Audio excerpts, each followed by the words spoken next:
welcome to this ZDFin Valuation Services session. Today we've got Michael Schaefer from ZDFin.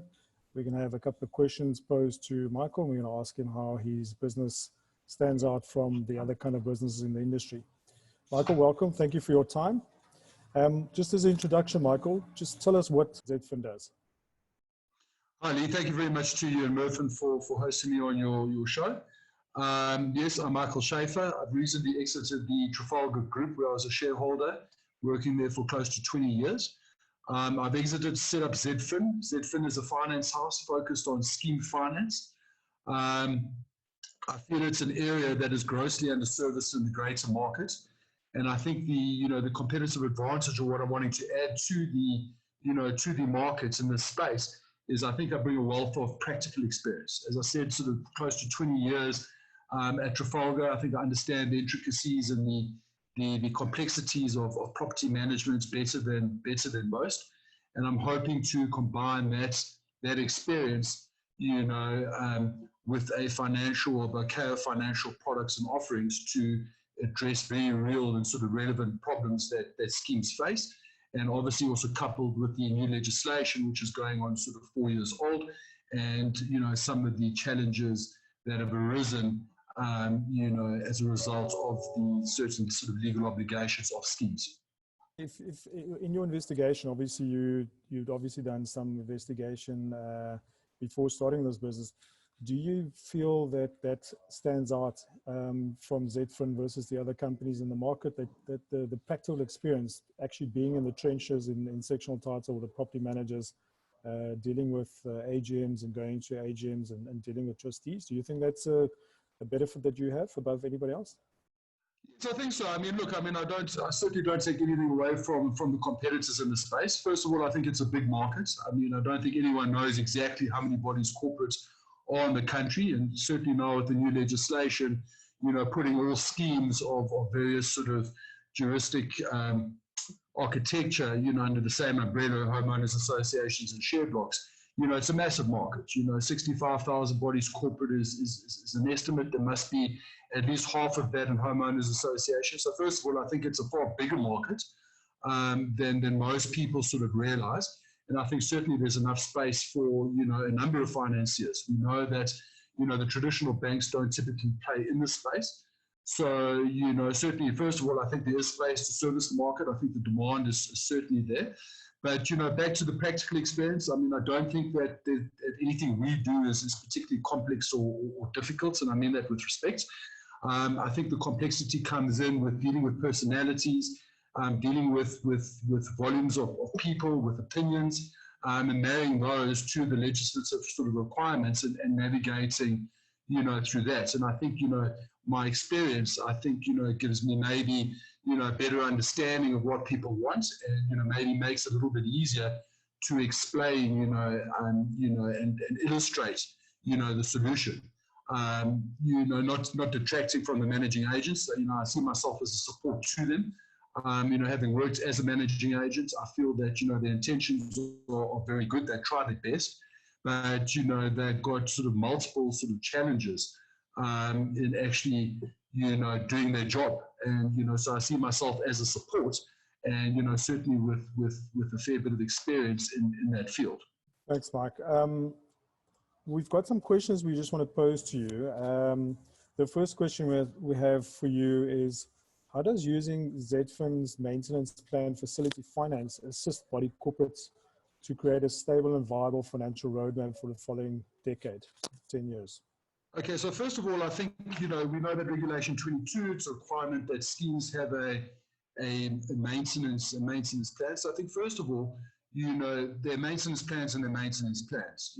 It's my opinion that the intention of the legislation is quite clear, that while it's not only prescriptive as to who does the maintenance plan, I think the intention is that it is a qualified individual that goes out and, certainly more than the layman like myself, and, really sort of produces a worthy and sort of credible document that sort of adds value in terms of, what is required at the scheme. And I think it's, it's not necessarily just a walk around, jotting something down in the back of a cigarette box, largely identifying superficial issues. I think it's also, structural issues or, sort of certainly maintenance-related issues that aren't visible to the naked eye that your layman may or may not see. So, so my intention is, I know budgets are always tight. My experience, not all schemes, budget from a cash flow perspective. So, levy arrears, the associated legal costs of collecting those arrears or put pressure on cash flow. So trustees don't always have the available funds to go out and get a suitably qualified individual to perhaps do a maintenance plan. What we're trying to do, we partnered with a number of industry professionals, or what I deem sort of suitably qualified professionals that can assist in doing maintenance plans. With the arrangement we've got, they do those on risk, no costs, upfront sort of cost obligation to anyone. They go out there, they produce a worthy document that comes back and that really gives some useful information to scheme execs, and from there we get a far clearer indication in terms of what financial resources are needed to maintain a complex wage scheme. I also think it's important, there's schemes and there's schemes, and it depends on the maintenance programs that the scheme has employed over the years in terms of, is there backlog maintenance, isn't there backlog maintenance? And, so we allow that, getting a really credible at pretty much no cost. From my experience, what I've seen is that, when we're looking at the reserve levies and the computation of the reserve levies, the legislation says that the reserve levy is linked to the maintenance plan. And then there's the fallback being Regulation 2, being the minimum amounts. And, from what I've seen, when we do the computation of what the reserve levy should be, very often it's practically, unaffordable. I've seen levy increases of 6, 7, 100%, which, obviously aren't practical. And, I think the challenge for the trustees is it's, the conundrum they face is, they're damned if they do, they're damned if they don't. If I go to an AGM and ask for, 100% levy increase, I think we can all appreciate what the feedback will be.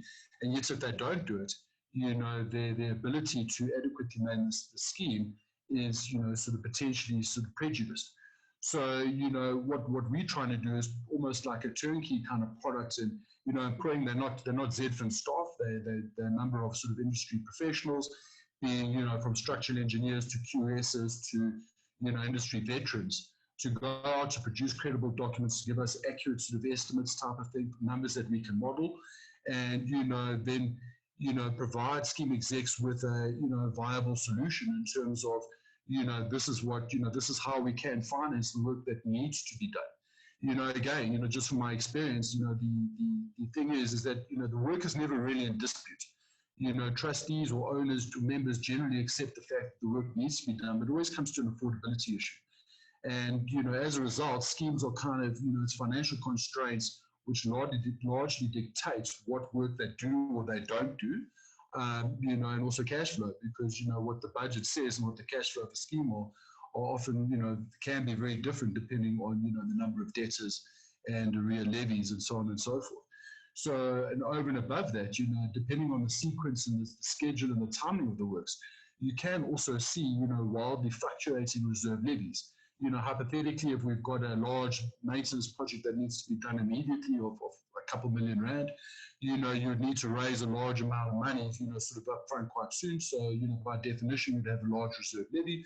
And once that work had been, that projects had been undertaken, your reserve levy would fall right down. So you've got this massively fluctuating reserve levy, which trustees and members don't like either. So I think, by combining a financial sort of product offering or a finance, to a professionally done maintenance plan, we can get the best of both worlds, appreciating that, your costs are generally exponentially, increasing over time, as the asset degrades, so the costs sort of, increase over time. So, to me, yes, there's interest and there are finance fees and, all good or bad things like that. But I think the simple logic is that, the cost savings by doing something upfront and also combining certain scopes. The one that always stands out is scaffolding. If we're going to put up scaffolding, let's do every scope, associated with scaffolding, because we know scaffolding is a large cost, of any project. So, let's do the windows, the painting, the spalling, let's do everything with scaffolding. Even if we've got to delay the project, until the majority of the different scopes need to be done, or even if we bring some scopes forward, because the cost efficiency is that much greater. Now, typically a scheme with cash flow constraints or budgetary constraints, wouldn't be able to consider something like that. Finance element, all of a sudden, yes, it costs a bit, but the savings in the long term, far outweigh whatever costs were done up front. And, we couple that with the professional sort of expertise upfront to identify the issues, to do the scope combinations, and then also, more importantly, to project manage. My working sort of practical life at Trafalgar, the number of projects I saw where, everyone was well-intended, but, the work was just sort of, a complete mess up because, the proper technical expertise weren't employed up front, and second of all, the project management wasn't there. And again, what I do see is, when work needs to be done, typically what happens, the trustees ask the managing agent to please get three quotes from 3 contractors. And, the disparity between the quotes can be anywhere between, 50, 100%, because, it's the Peter and Michael and Jan, they quote according to what they think needs to be done, which isn't necessarily the correct thing. So, when trustees then look at quotes, they aren't necessarily comparing like for like. So, what we're trying to do again, is to combine the right sort of technical expertise to, identify what needs to be done, give an estimated costing, and then in the event that the work proceeds, to actually write a scope and a specification, which is then put out for tender. So, all contractors are asked to sort of tender on it. And, at least when those quotations come in, they're all on a set sort of specification that's done by a suitably qualified professional, and we're then comparing like for like. But, often that, one needs funds to unlock that sort of full chain and the benefits. Just on that, I mean, don't you think it's a risk for body corporates? The Act requires, or the Act says that the trustees must have prepared. You get obviously trustees that are, that don't want to spend the 2 or the 3 or the 5,000 or whatever the cost would be to draw up that 10-year maintenance plan. Don't you think that's an inherent risk for the body corporates, especially looking at your offering in terms of how you approach this process? I think it's a massive risk, Lee. I think it's a massive risk, and that's why my recommendation to trustees was that they're not going to really embrace the true intent of the legislation with the maintenance plan. I suppose I can't really say it, but I'll say it. It's almost ignore it, because it's almost pointless to do a plan that doesn't really address what needs to be required. Then default to the minimum amounts per the legislation. Remain compliant from that perspective, and so things go on. But I think that trustees sort of do open themselves up for potential liability claims in the event that they aren't safeguarding the interest of owners, members. And, I think their fiduciary duty is definitely to, get a suitably qualified, sort of maintenance plan, and then to manage it. Again, I see a lot, I just talk from my experience, a large percentage, of the market, I don't believe even have maintenance plans, whereby they're just defaulting to minimum amounts per the legislation. But even those that do, they're kind of ticking the proverbial box that they've got a maintenance plan. But again, they're not really embracing the intention of the legislation, in that no one's really managing it. They assume the managing agent's going to manage it. Managing agents are typically under-resourced. They always joke and say they get paid the least and do the most. But they're under-resourced, and they don't have the expertise to manage maintenance plans. Why should they? They're administrators. They assist the trustees in terms of running the affairs of the body corporate. And I believe that maintenance is a specialist a specialist field that requires specialist knowledge. And I'd caution any managing agent to get overly involved in maintenance plans unless they employ the requisite sort of expertise to actually do it. But I think the fiduciary duty of the trustees is if they want to stand as a trustee, then you must embrace it fully. And that is quite clear in terms of what they do need to do. But certainly, maintenance, preventive maintenance, proper maintenance plan, that's very much part of their duty. Yeah, look, I think in my experience is that the trustees almost feel like, well, we've got X amount of boxes to tick. Let's just tick the box for the maintenance plan, and we do a little spreadsheet, and we say, okay, we're going to paint the building in 10 years' time, and in between, whatever happens, we deal with it on a special levy basis. I think generally, trustees are well-intentioned volunteers. Let's face it. The vast majority of them have got day jobs. They work from 8 to 5. They're doing this on a volunteer type basis. And, but I think more and more, one needs to accept the fact that, this is almost it should almost be a professional full-time job, whereby, it's not small money we're talking about. We're talking about a R1 trillion industry, run by, volunteers, well-meaning volunteers, on a part-time basis, supported by managing agents. And, it's I certainly think that there is room for improvements. And look, I mean, everything I say is generalized comments. There are obviously some very, very capable trustees that, do a fantastic job. But, in instances, I do believe that there are gaps that, one can assist with. Yeah, I think it obviously brings us to, which we're not going to discuss today, is, executive managing agents and professional trustees. But let's move on to the next question. When should bodies corporate consider maintenance plan finance for their scheme? When do you think would be an opportune time for that body corporate to consider that or contact a company like yourself? Well, I think, look, I mean, the Act is quite clear that you need a maintenance plan. So, I think first of all, the maintenance plan should theoretically direct, what work needs to be done. And, at that juncture, I think, depending on the financial sort of health of the scheme, the trustees would then get an indication as to whether, finance should be sought or whether they have the reserves or the capability to, implement and commission the works that are required. I think it's important as well is that, they're, very much part of their brief is to maintain value, for the members and in the units of the, of the scheme. So in the event that you're starting to see like an erosion of value, which I would expect would be sort of mirrored in a maintenance plan for the scheme, and depending on the budgetary, or the financial health of the scheme, finance might very well be the only option, or certainly, combination, maintenance combination, sort of special levy and that type of thing. I mean, every time I've been involved in a finance project, it's always my sort of strong recommendation that owners are consulted first of all. I mean, it is a legislative requirement now for E in terms of taking out finance. But, owners should always be given the opportunity to pay their dues up front once off, which is obviously cheaper than taking finance. But, very often it's a combination. Some owners can't afford it. And, but I don't think that all owners should be prejudiced because some owners can't do it. But so I think the trustees need to, so to answer your question more directly, I think it's the maintenance health of the scheme that's largely going to dictate, as to the urgency that the works are required, and then the urgency of the works, would dictate whether, finance is required, and that would then obviously be related to the financial well-being of the scheme.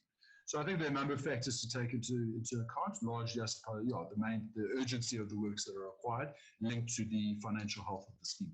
But don't you think that's generally the conundrum that the scheme finds itself in? The reason why the building or the asset is degrading in terms of maintenance is because of bad financial planning in the past. So what happens is that the trustees at that time finds themselves in a position that the only real way to get things resolved and bring the asset back to an acceptable standard is in fact to get financing. But because of the situation of the owners and the past bad financial management, they decide not to do that. So they try and stick it out for another year or another 2 years, kind of hoping for something to come through for them to actually have money. I mean, that to me, and I've seen that in the past, is sometimes the reason why they don't want to do that, and they just sit in their situation for another 2, 3, 4 years until actually trustees are appointed that take that hard decision. Yes, I think so, Lee. I think in a lot of instances, I don't think trustees know that they can access finance. And certainly in my experience, the traditional banks, it's not a place that they play in. So, generally it's more difficult to source finance. And, then the rates are obviously that much higher because there are fewer players.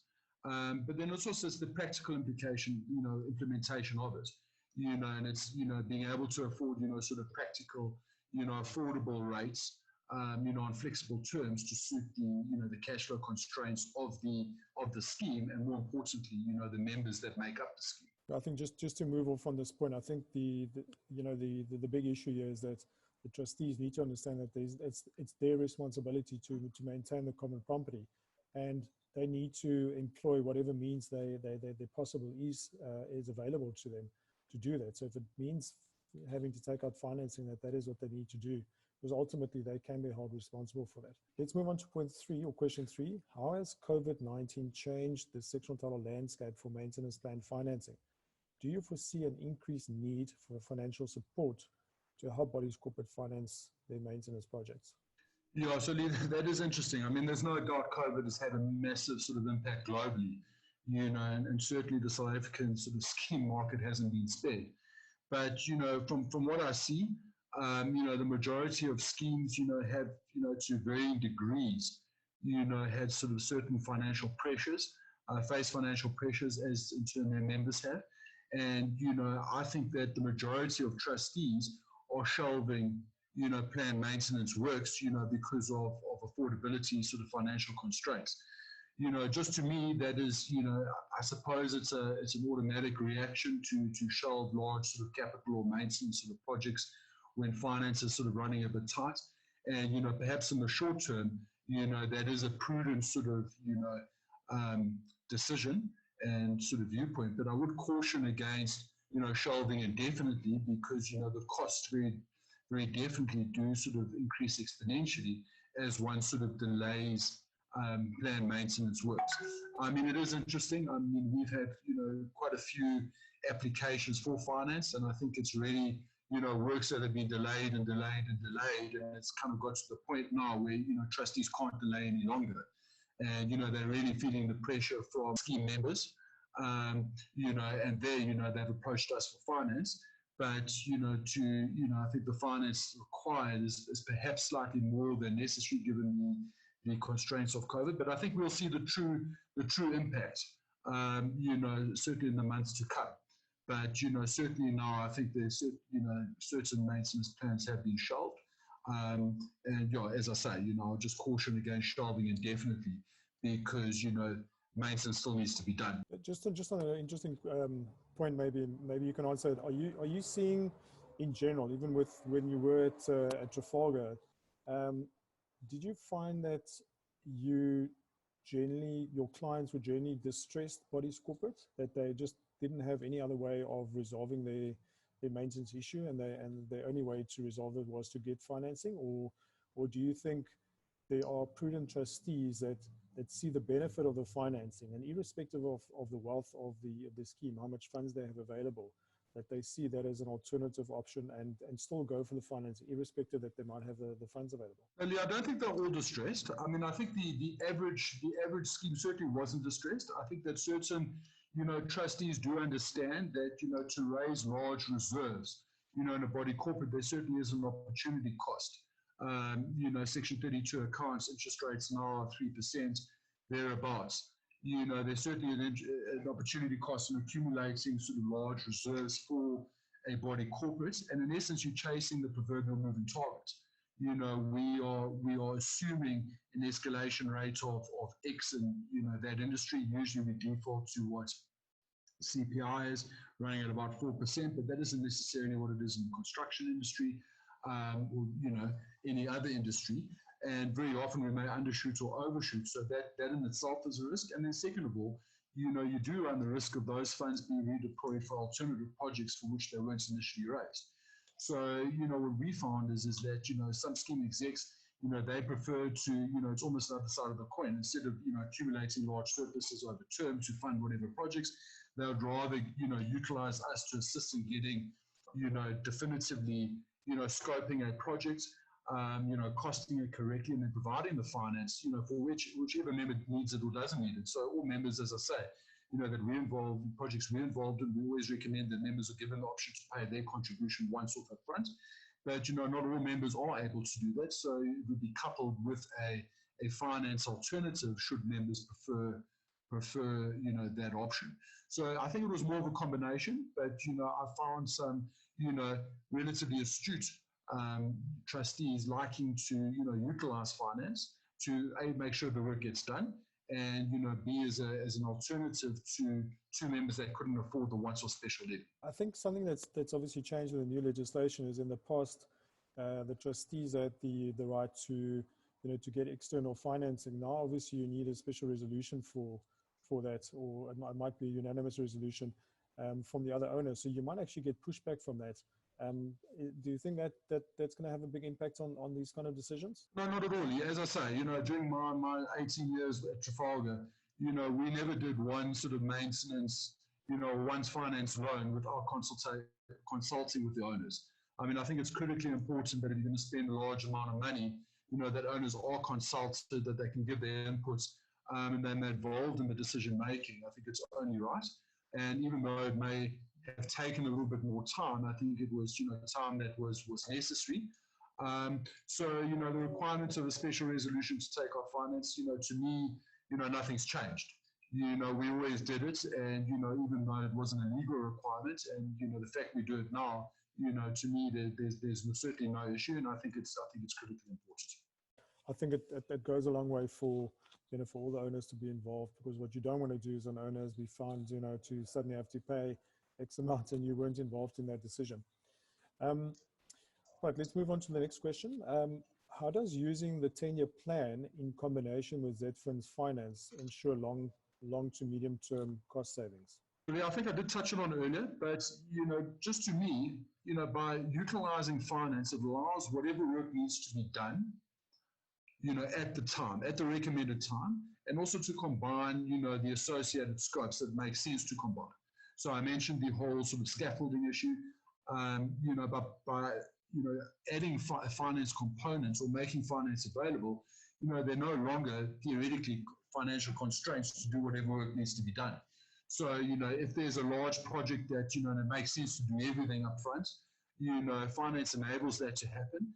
And what you typically find is that, there are efficiencies and cost savings, that arise from doing everything up front once off, with the right sort of, scope combination. So, so to me, it's certainly, the cost savings are realized by doing it definitively correctly once off upfront, as opposed to doing a proverbial patch job, over term, which, generally, costs, sort of more over the long run. I tend to agree with that. I think, also, again, going back to the trustees, there's almost a level of, running a body corporate as a business, and this is the financial aspect of that running of the scheme, is to understand the opportunities that there are out there in the market, like the ZDFins, to utilize those funds to actually get the issues done, or the maintenance done, and then in that way also the trustees are then responsible, and they've then actually complied with their requirements, and also adding to the assets of the scheme, the value, and that's indirectly benefits all the owners. Without a doubt, and also by adding those qualified sort of professionals into the mix, just again, just in my practical experience, I've never seen, less than like a 20% cost saving, when contractors are negotiating with a suitably qualified person. Like if someone was negotiating with me as to a painting project or like a paving project, I wouldn't have a clue what sort of market-related rates are. And I've seen bodies corporate ripped off, or schemes ripped off blind, over my working life. And, just because they don't know better, I don't know better either. So it's almost kind of like you've got to spend a bit to save a lot. As soon as you're negotiating with that maintenance specialist or that structural engineer or your QS or whatever the story is, they know what it should cost. So, you spend a little bit, to save a lot. Utilizing, with us, we've got those relationships, so lucky we can get them into the mix up front, to do those negotiations. And again, I've never seen less than a 20% saving, typically speaking, once you add the correct sort of professionals to the mix for a better spec job, so to me, it's like a non-brainer. Michael, thanks for that. That was quite an interesting discussion. Before we end the afternoon session, would you mind just giving us your website and your email address where the people can get hold of you if they're interested to speak to you about financing? It's www.zdfin, that's zdfin.co.za, and I'm Michael S. at zdfin.co.za. Fantastic. Michael, thank you for your time. Thank you for sharing your insights with us today on this session. And have a good Friday and the rest of the weekend. I hope to speak to you soon. Thank you very much, Lee. You too.